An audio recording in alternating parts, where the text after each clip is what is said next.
Self help groups, अगर मैं जम्मू कश्मीर की बात करूं तो 2500 से ज़्यादा यहाँ पे सेल्फ हेल्प ग्रुप्स एक्टिव हैं, और रियासी डिस्ट्रिक्ट की बात करूं तो 20 के करीब सेल्फ हेल्प ग्रुप्स एक्टिव हैं। वो सेल्फ हेल्प ग्रुप्स जो गवर्नमेंट डिपार्टमेंट्स में कॉन्ट्रैक्ट लेते हैं और देश की प्रगति में और जम्मू कश्मीर की प्रगति में अपना एक योगदान करते हैं, और उसका सबसे बड़ा ये फ़ायदा होता है कि उनको एम्प्लॉयमेंट मिलती है। वो बेरोज़गार इंजीनियर्स जिन्होंने डिग्रीज तो की, डिप्लोमास तो की, लेकिन उनको गवर्नमेंट डिपार्टमेंट्स में जॉब नहीं मिल पाई, और 2004 में मुफ्ती मोहम्मद सैयद ने यही देखते हुए इन ग्रुप्स का गठन किया था ताकि ये लोग डायरेक्टली या इनडायरेक्टली गवर्नमेंट डिपार्टमेंट्स के साथ जुड़े रहें और अपनी एम्प्लॉयमेंट बरकरार रखें। दोस्तों, मैं हूं हिमांशु शर्मा और आप देख रहे हैं यंग बाइट्स। आज मेरे साथ Sherawali construction self help group Katra के कुछ सदस्य बैठे हैं, और इनका बैठना इसलिए ज़रूरी था कि बीतों दिन एक फैसला आता है कि सेल्फ हेल्प ग्रुप्स को अबॉलिश किया जाए। जम्मू की जो यूटी है उसकी सरकार का एक बहुत बड़ा फैसला, जो बेरोज़गार यूथ के चेहरे पे एक ऐसा थप्पड़ था जिसकी आने वाले दिनों में गूंज बहुत ज़्यादा होगी। वो सेल्फ हेल्प ग्रुप्स जो बिना किसी डर के, छाती चौड़ी करके अपना फाइनेंशियल स्टेटस, अपना सोशल स्टेटस इस सोसाइटी में बढ़ा रहे थे, अचानक सरकार ने उनकी जो पूरी प्रोग्रेस थी एकदम से उनसे छीन ली। आइए हम इनसे बात करते हैं कि ये जो डिसीजन है इनके लिए क्या मायने रखता है और आने वाले दिनों में इनकी क्या स्ट्रैटेजी रहेगी, ये अपने आप को किस हिसाब से इस सोसाइटी में देखते हैं। स्वागत है आप तीनों का। नितेश जी, मेरा पहला सवाल आपसे रहेगा कि ये जो सेल्फ हेल्प ग्रुप्स थे, इसकी वजह से जो अनएम्प्लॉयड इंजीनियर्स थे जेएनके के, अगर मैं आप लोगों की बात करूं तो आपको क्या बूस्ट मिला? हम डिग्री करके आए थे 2014 में जी। उसके बाद कोई गवर्नमेंट पोस्टें ज़्यादा निकली नहीं जी। उसके बाद हमने क्या किया, 2017 में अपना सेल्फ हेल्प ग्रुप स्टार्ट किया, जो हमें स्कीम के बारे में पता चला। जी। हम काम लेना शुरू किया ही हुआ था हमने कि गवर्नमेंट का ऑर्डर आ गया कि ये रातों रात अबॉलिश कर दी ये स्कीम। जी। अब कोई भी गवर्नमेंट आई होगी उसने टाइम टू टाइम इस स्कीम को इम्प्रूव ही किया होगा, जी। अपडेट किया होगा, इम्प्रूव किया होगा, हमें बूस्ट ही किया होगा। जी। अब आप ये देख सकते हैं, ये महबूबा जी ने 30% कोटा सीधा बोला था कि इनको देना ही देना है। दोस्तों, जब ये सेल्फ हेल्प ग्रुप स्टार्ट हुए थे तो 20% कोटा था, लेकिन महबूबा मुफ्ती की सरकार ने इसको 20 से बढ़ा के 30% कर दिया था 2018 में। तो आप समझ सकते हैं कि सरकारों ने इसको मॉडिफाई किया और इसको इम्प्रूव किया ताकि जो अनएम्प्लॉयड यूथ था, जो अनएम्प्लॉयड इंजीनियर्स थे, उनको एम्प्लॉयमेंट मिल सके सरकारी कामों में। लेकिन यूटी की सरकार ने एक ऐसा काम कर दिया जिसकी इन्हें अपेक्षा नहीं थी। जी निकेश जी। तो सर, ये जो हमें पता चला कि जब ये ऑर्डर आया उस दिन थी जन्माष्टमी, त्योहार के दिन हमारे ऊपर आके इन्होंने ऐसे ही एटम बम गिरा दिया एक तरफ से। और ये षड्यंत्र कब रचा गया? 4 तारीख को, 4 अगस्त को, जब हम खुद तैयारी कर रहे थे एनिवर्सरी बनाने की 370 की जी, खुद एनिवर्सरी बनाने की, और ये हमारा डेथ साइन की है इन्होंने सेल्फ हेल्प ग्रुप के, ये डेथ साइन की है। हम खुद एनिवर्सरी बना रहे थे उस वक्त की 370 हट गया, अब हमें और काम मिलेंगे। रातों रात इन्होंने 15,000 इंजीनियर सीधे सीधे उनको खाई में घुसा दिया। हमने अपनी मशीनरी ली है, हमने मशीनरी खरीदी हुई है, लोन लेके किया हुआ है हमने सारा, वो हम कहां से देंगे? अगर ये हमारा ग्रुप ही अबॉलिश कर देंगे तो हम कहां से देंगे वो? और इनको नुकसान क्या था सेल्फ हेल्प ग्रुप का? ये हमारे लिए कोई एडिशनल फंडिंग नहीं लाते थे, हमारे लिए कुछ नहीं कर, जो फंडिंग आ रही है उसमें से 30% देते थे, और ये हमें कोई एडवांस भी नहीं देते थे। हम पहले अपने से पैसे लगाते थे और फिर ये आगे वो पेमेंट करते थे हमें वो। और इनको इस वक्त ये करना चाहिए था, कोरोना का टाइम है, जो हमारी पुरानी लाइबिलिटीज है उसको क्लियर करें। ये उसको क्लियर करने के अलावा इन्होंने क्या किया, हमारा ग्रुप ही अबॉलिश कर दिया। दोस्तों, आपने सुना, जिस दिन 370 की वर्षगांठ को मनाने का दिन था, जब ये यूथ 370 की वर्षगांठ मना रहा था, तब सरकार ने एक ऐसा डिसीजन लिया और इनको खाई में धकेल दिया। इनका साफ कहना है कि इन्होंने मशीनरीज ली हुई हैं, लोन लिए हुए हैं, जो लोन का पैसा है उससे इन्होंने कॉन्ट्रैक्ट लिए, कॉन्ट्रैक्ट में पैसा लगाया, जबकि ये सरकार का दायित्व बनता था कि त्योहारों से पहले उन पेमेंट्स को क्लियर किया जाए ताकि ये लोग अपना गुजर बसर कर सकें, आगे के प्रोजेक्ट्स को देख सकें। लेकिन सरकार ने ऐसा ना करते हुए 4 तारीख को एक ऐसी साजिश रची गई, मैं तो इसे साजिश कहूँगा, कि इन अनएम्प्लॉयड इंजीनियर्स को जो एम्प्लॉयड हुए थे, काम लेना शुरू किया था, उनको एकदम से निस्तो नाबूद कर दिया। साहिल जी, आप क्या सोचते हैं कि ऐसा डिसीजन क्यों लिया गया है? सर, ऐसा डिसीजन तो ये है कि जब 370 का हम वो एनिवर्सरी मना रहे थे, हमारे दिमाग में यही था कि अब 370 टूटा है, हमें एम्प्लॉयमेंट मिलेगी, काम मिलेगा। इन्होंने इवन क्या किया, जो हमारे पास एम्प्लॉयमेंट थी वो भी हमारे हाथ से छीन ली। अब हमने लोन लिए हैं, मार्केट में पैसे देने हैं, लेबर वालों को पैसे देने हैं जी, सूद पे उठा के हमने काम किए हैं जी। कोरोना का टाइम है, उनको हमारी लाइबिलिटीज क्लियर करनी चाहिए थी। इन्होंने क्या किया, जो हम आगे काम ले भी सके उससे भी हमको पीछे हट दिया। एम्प्लॉयमेंट देने के नाम पे इनके पास कुछ नहीं है। अगर हम काम कर रहे हैं, हमारे काम करने से लेबर को एम्प्लॉयमेंट मिल रही है, हम अब खुद भी काम करेंगे, आगे भी किसी को एम्प्लॉयमेंट आपके साथ काफी सारे परिवार जुड़े हुए हैं। परिवार जुड़े हुए हैं। इसको तोड़ने के बाद उन्होंने सिर्फ 15,000 इंजीनियर्स नहीं, जो उनके साथ उनकी टीम थी, उनको भी नुकसान पहुंचाया है। दोस्तों, अगर मैं लेबर एंड एम्प्लॉयमेंट डिपार्टमेंट की बात करूं तो उनका साफ कहना है कि उनको भी कंसल्ट नहीं किया गया जब सेल्फ हेल्प ग्रुप्स को एबॉलिश किया गया। और लेबर डिपार्टमेंट ही ऐसा एक डिपार्टमेंट है जो इस सेल्फ हेल्प ग्रुप में मॉडिफिकेशन लाने की कोशिश कर रहा था ताकि जो बड़े क्वांटम के प्रोजेक्ट्स थे वो इन सेल्फ हेल्प ग्रुप्स को दिए जा सकें। क्योंकि आपको बता दूं कि ये सेल्फ हेल्प ग्रुप्स काफ़ी अच्छे से अपना काम कर रहे थे और इसके काम को सरकार ने भी देखा और पब्लिक ने भी देखा, और शायद इसलिए लेबर डिपार्टमेंट इनको बड़े क्वांटम के प्रोजेक्ट्स देने की सोच रहा था।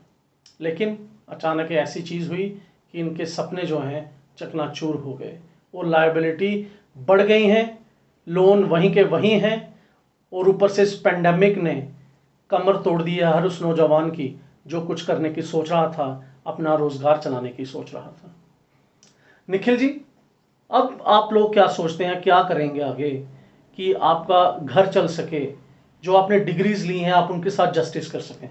देखिए, हमारे घर वाले भी खुश थे कि हम अच्छा काम कर रहे हैं, हम अपना इंजीनियरिंग जो की हुई है हमने वो सारा मतलब वो कर रहे हैं, काम कर रहे हैं अच्छी तरह से।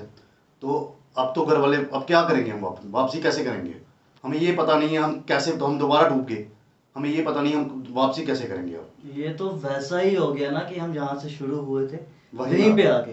लेकिन इसका ड्रॉबैक ये हुआ कि जब हम घर पे थे, बेरोजगार थे, सूद नहीं लिए थे, मार्केट में पैसा नहीं देना था, अब ये सब करके 3-4 साल लगा के अब हम तो डिफॉल्टर हो गए। बिल्कुल, कि हमने मार्केट में पैसा देना है, लोन कवर करने हैं जी। ये देखिए, हमारे प्राइम मिनिस्टर जी खुद कहते हैं कि आत्मनिर्भर बनिए, और हम तो आत्मनिर्भर ही थे, हम गवर्नमेंट के ऊपर डिपेंड नहीं थे। वो हमें कोई एडिशनल हमें फंडिंग नहीं करते थे, हम अपना काम लेते थे, आत्मनिर्भर थे हम। बिल्कुल। अगर ये कहते हैं कि आप आत्मनिर्भर बनिए, अगर जो आत्मनिर्भर है उसको आप उठा के बाहर फेंक देंगे तो वो क्या करेगा, किसकी बात सुनेगा वो?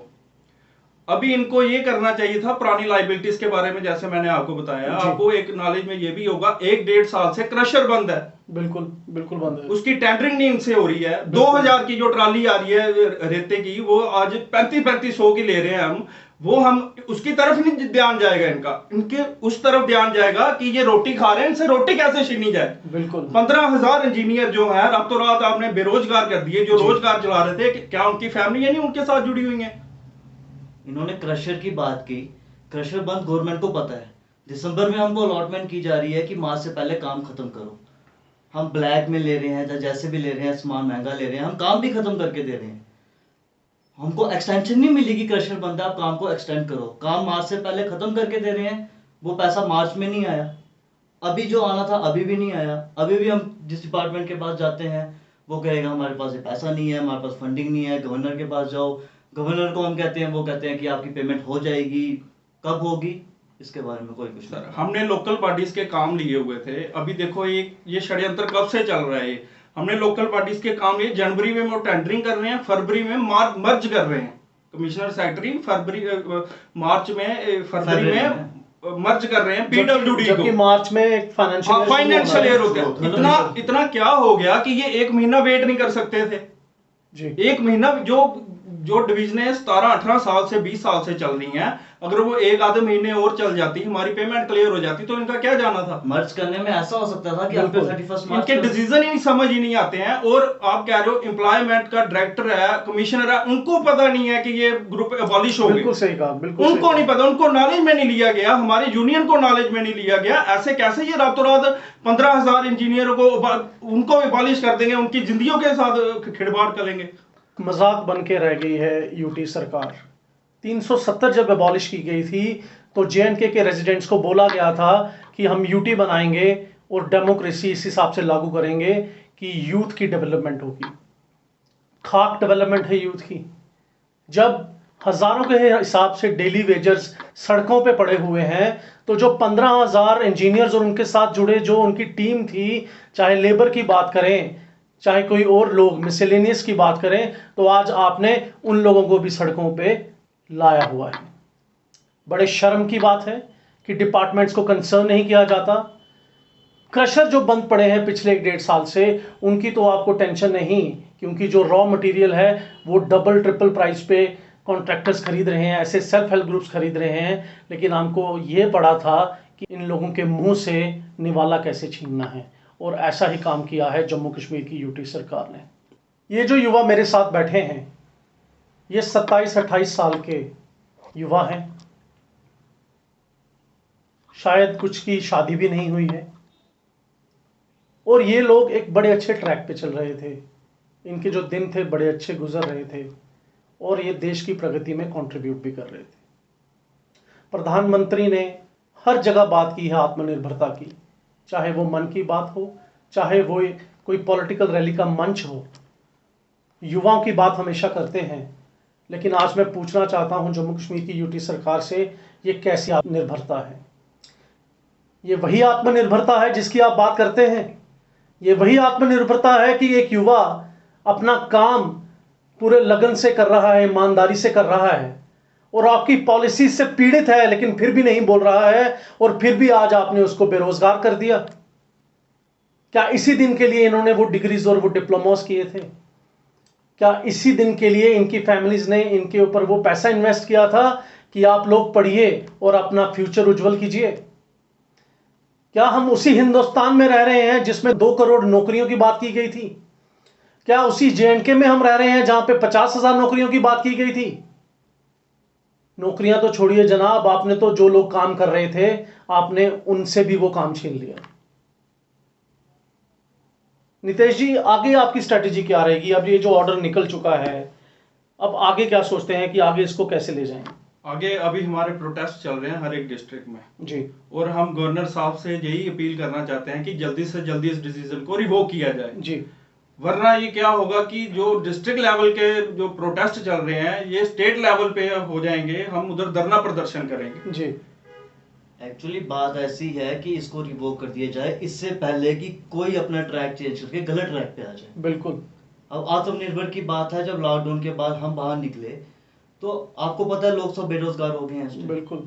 लोगों ने जब हमारे आगे ऐसे कहना शुरू किया कि हमें काम पे रखें, उस टाइम हमें लगा कि हम भी आत्मनिर्भर हैं, हमारी वजह से किसी और की फैमिली का भी आप भी किसी को काम पे रख सकते हैं। हम रख सकते हैं, बिल्कुल। लेकिन इस डिसीजन के बाद ये आ गया है कि अब हम किसी के पास घूमे कि भाई हमको काम पे रखो। बिल्कुल। ये तो अनएम्प्लॉयमेंट खत्म करने आए थे, ये तो एम्प्लॉयमेंट को खत्म कर रहे हैं। बिल्कुल। ये हमारे दर्शक सुन रहे हो, और एलजी साहब अगर आप भी ये सुन रहे हो तो आप सुन सकते हैं कि ये युवा क्या कह रहे हैं कि आप तो अनएम्प्लॉयमेंट खत्म करने आए थे, आपने तो एम्प्लॉयमेंट ही खत्म कर दी। ये हालत है आज हमारे जेएनके यूटी की, ये हालत है हमारे युवा की जो आज आपसे इतना खफा है क्योंकि आपने उसके पेट पे लात मारी है। असल बात यह है कि जम्मू कश्मीर यूटी में हर चीज़ का मजाक हो रहा है। मैं बात करूं चाहे उस मास्क मैन की जो प्ले कार्ड पकड़ के सड़क के किनारे शांतिपूर्वक प्रोटेस्ट कर रहा था, उसको भी प्रोटेस्ट नहीं करने दिया गया क्योंकि वो शायद गवर्नमेंट के खिलाफ बोल रहा था। मैं बात करूं मुबारक मंडी जो हेरिटेज साइट है, वहाँ के लोगों की, जिनको कंसल्ट किए बिना वहाँ पे गेट्स इंस्टॉल कर दिए गए और लोकल कम्यूटर्स को कितनी प्रॉब्लम हो रही है आने जाने में। उन्होंने कैंडल मार्चेस तक किए, मीडिया के आगे गुहार तक लगाई, लेकिन अभी तक कोई भी एडमिनिस्ट्रेशन का आदमी उनके पास नहीं पहुंचा है। और अब ये तीसरा मामला सामने आया जब 15,000 युवाओं को चुटकी बजाते ही बेरोज़गार कर दिया गया। और ये युवा अनपढ़ युवा नहीं है, ये वो युवा है साहब जो डिप्लोमा और डिग्री होल्डर्स हैं, जो स्टेट के बाहर और स्टेट के अंदर अपने माता पिता का, अपने मोहल्ले का, अपने गांव का, अपने शहर का नाम रोशन करके वापस आए थे इस उम्मीद के साथ कि हम इंजीनियर बनेंगे तो गवर्नमेंट हमें कोई एम्प्लॉयमेंट देगी। एम्प्लॉयमेंट तो दूर की बात है, इनके मुंह में जो निवाला भी जा रहा था उसको भी आज छीनने की कोशिश की गई है। और ऐसा JNK यूटी में होना इसकी डेवलपमेंट में काला धब्बा लगाती है। और जो लोग उस यूटी में आला अधिकारी बैठे हैं वो ये समझ सकते हैं कि अगर उनके बच्चों के साथ ऐसा हो तो क्या होगा। दोस्तों, मैं हूं हिमांशु शर्मा, कैमरामैन वरुण शर्मा के साथ, और आप देख रहे हैं यंग बाइट्स।